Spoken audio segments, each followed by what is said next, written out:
Je m'appelle Sandrine Maréchal, je suis énergéticienne depuis 2010 et formatrice en énergétique depuis 2015. J'ai créé la formation M, AIME, comme accompagnement intuitif par la méditation et l'énergétique, dans laquelle j'ai mis tous les outils que j'utilise en séance de soins pour permettre aux gens de devenir autonomes sur leur chemin de guérison, d'évolution personnelle. Donc ce jeu est composé de 52 cartes qui sont réparties en 5 familles, part d'ombre, part de lumière, émotion de l'ombre, émotion de lumière, et une dernière famille qui est la famille de la dualité. Je ne parle pas dans le jeu de positif et négatif, parce que je trouve ça réducteur et je trouve que c'est un jugement porté qui va nous empêcher d'aller explorer certaines de nos facettes. Ce que je trouve important en fait, c'est de comprendre qu'il y a du potentiel dans chaque chose et de comprendre qu'on n'est pas là pour contrôler ou supprimer certaines de nos réactions ou de nos manières de fonctionner, mais on est vraiment plutôt là pour les comprendre et éventuellement les transformer ou les gérer quand elles se présentent.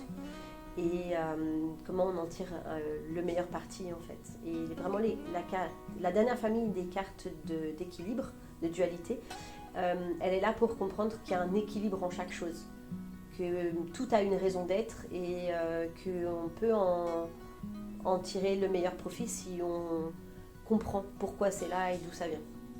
Donc c'est vraiment un jeu d'exploration, de découverte de soi. Les dessins du jeu, ils ont été faits par Mathilde, qui m'a été présentée par un ami. Et ce qui est intéressant, Mathilde, elle est magnétiseuse en parallèle, en plus d'être artiste. Et donc elle a un peu compris là où je voulais aller, assez vite en fait. Et donc les dessins sont très symboliques, ont une représentation très forte de ce que l'aspect où l'émotion essaye de nous faire comprendre. Et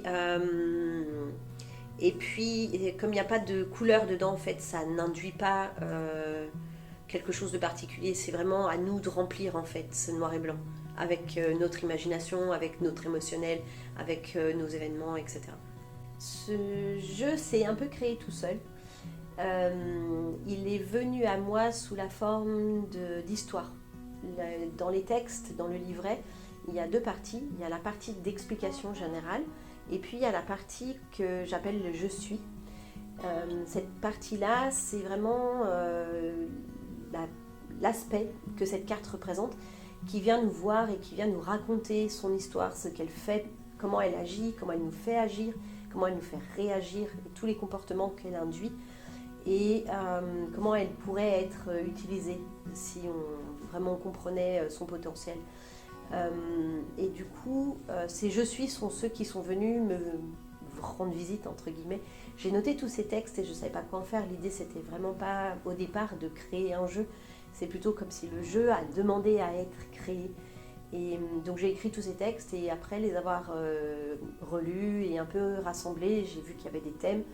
Et je les ai complétés et je suis allée chercher ce qui manquait parce qu'il n'y en avait pas assez. Donc je suis allée chercher ce qui manquait pour faire un jeu en fait, avec suffisamment de cartes, pour qu'il y ait suffisamment d'aspects représentés, pour que ce soit